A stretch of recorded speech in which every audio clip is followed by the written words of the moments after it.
Je vous souhaite bonsoir. Je vais commencer cette remise des prix avec une journaliste d'investigation et écrivaine. Son parcours est remarquable, ayant travaillé pour les principaux journaux économiques du pays depuis plus de 30 ans. Valeurs actuelles, Usine Nouvelle, Le Monde, Challenge, La Tribune et Mediapart depuis 2008, où le terme journaliste d'investigation a pris toute sa dimension. Elle a écrit des livres au titre explicite. Ces messieurs de Lazare, Rothschild, une banque au pouvoir, une faillite française. Pourquoi Mediapart? Le désir de participer à l'aventure Internet dans ces temps de crise de la presse écrite et par le biais de l'investigation rendre compréhensibles les enjeux économiques, financiers et par voie de conséquence sociaux de notre temps.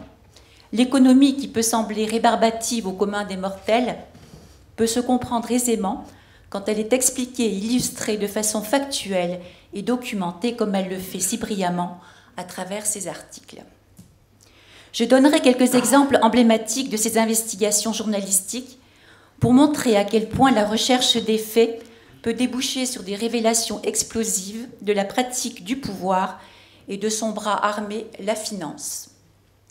Étant donné le nombre effarant d'affaires, je ferai forcément un choix arbitraire.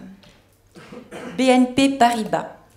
Ce monstre financier illustre la dérive du système bancaire français aux mains de la caste des inspecteurs des finances, caste qui occupe tous les postes stratégiques. De Bercy à la Banque de France et l'Élysée, Balladur la privatise en 1993 et à la faveur de la financiarisation et de la mondialisation de l'économie, elle devient la 4e banque mondiale avec une filière suisse Paribas. La crise financière de 2008 qui a été éteinte par la BCE, mais surtout par la Réserve fédérale américaine, ont évité la coupe de milliards, l'effondrement du système bancaire et de ses activités de marché et de spéculation, avec comme conséquence un droit de regard et de rétorsion envers les banques européennes, dont notamment BNP Paribas, qui était devenue la quasi-banque centrale du Soudan, considérée comme un État terroriste par les instances internationales. BNP s'est vu infliger une amende record de 8,9 milliards de dollars. Et que croyez-vous qu'il se passa? Son PDG Michel Pébereau n'a pas du tout été inquiété. Seul un fusible a sauté, le directeur France. Car dans notre beau pays, on importune pas si facilement un haut fonctionnaire. Mais surtout, on a délibérément raté l'occasion de séparer les activités traditionnelles de dépôt et de prêt des banques avec les activités de spéculation, sans compter l'évasion fiscale et les paradis fiscaux. Karine Berger, rapporteure de l'Assemblée nationale du projet de loi sur cette séparation des activités bancaires, ne dit-elle pas, au détour d'un documentaire télévisé, les banquiers ont rédigé eux-mêmes cette loi, ce qui, en termes choisis, veut dire que rien ou très peu a changé. Le système étant prêt pour une autre déflagration financière.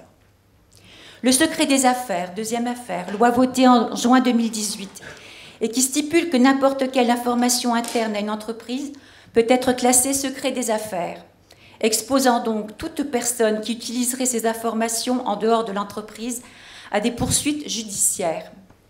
Les journalistes et les lanceurs d'alerte sont clairement dans le collimateur de cette loi. Dès sa mise en application, cette loi révèle son caractère dangereux. Au nom de ce fameux secret, l'ACADA, Commission d'accès aux documents administratifs, a interdit au monde d'avoir accès à la liste des fabricants d'implants médicaux homologués par le LNEG-MED, seule société en France habilitée à délivrer des autorisations.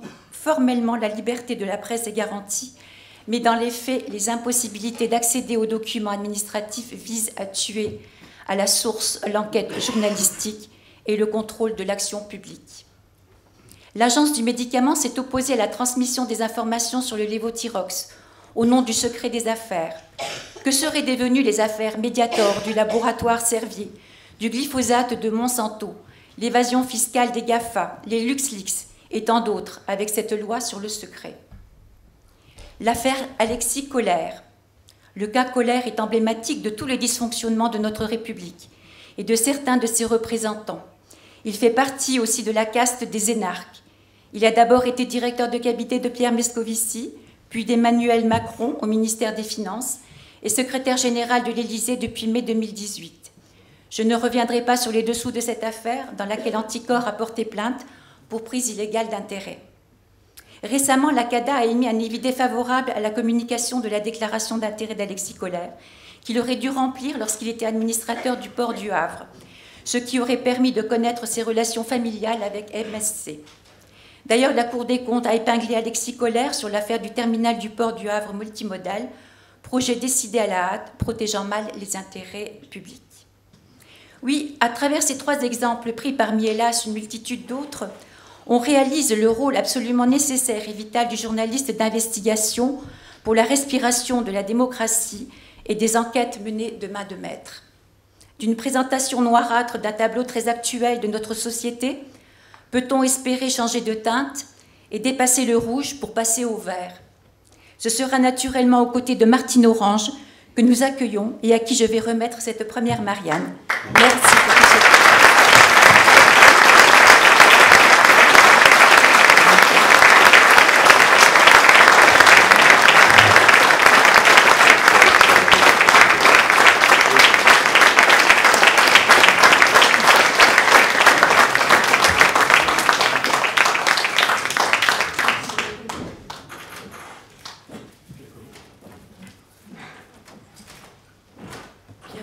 Merci beaucoup pour ce prix qui m'honore et vous avez été très gentil avec moi. Je suis d'autant plus touchée par ce prix parce que déjà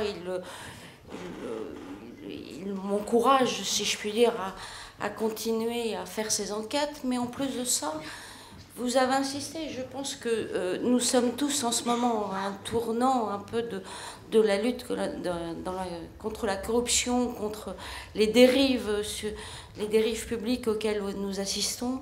Et j'y vois, par les textes que vous avez choisis, le fait que nous soyons de plus en plus préoccupés par les dérives, non seulement parce que de corruption d'élus, de choses comme ça, que nous avons depuis longtemps malheureusement pointées, mais nous sommes en présence maintenant d'une corruption plus grave, à mon avis, puisqu'elle touche à l'intérieur de l'appareil d'État, elle touche la haute fonction publique, elle touche des systèmes maintenant que nous ne pensions pas exposés, si je puis dire, à de telles dérives. Vous le dites vous-même en ayant créé votre prix Pantoufle, et c'est donc bien, nous sommes bien maintenant devant un problème beaucoup plus grave que nous ne le pensions, sur le fait que nous avons désormais au cœur de l'État perdu le sens de l'intérêt général.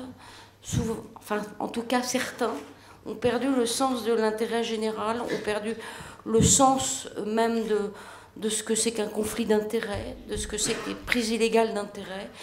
Et je pense que c'est un combat sur lequel il va falloir être mené avec beaucoup de vigilance et beaucoup d'attention, même si ce sont des sujets beaucoup plus difficiles à documenter, beaucoup plus longs à faire, puisque nous rentrons dans les murs opaques, si je puis dire, de l'administration, dans les murs opaques des systèmes de réseau qui ne sont pas toujours évidents, dans les murs opaques aussi de systèmes de financement, de systèmes de règlement, de systèmes qui demandent beaucoup d'attention et beaucoup de vigilance. Vous citiez l'exemple d'Alexis Kohler. Alexis Kohler, c'est une enquête qui m'a demandé plus d'1 an pour essayer de comprendre comment ça marchait, pour essayer d'aller jusqu'au fond du système.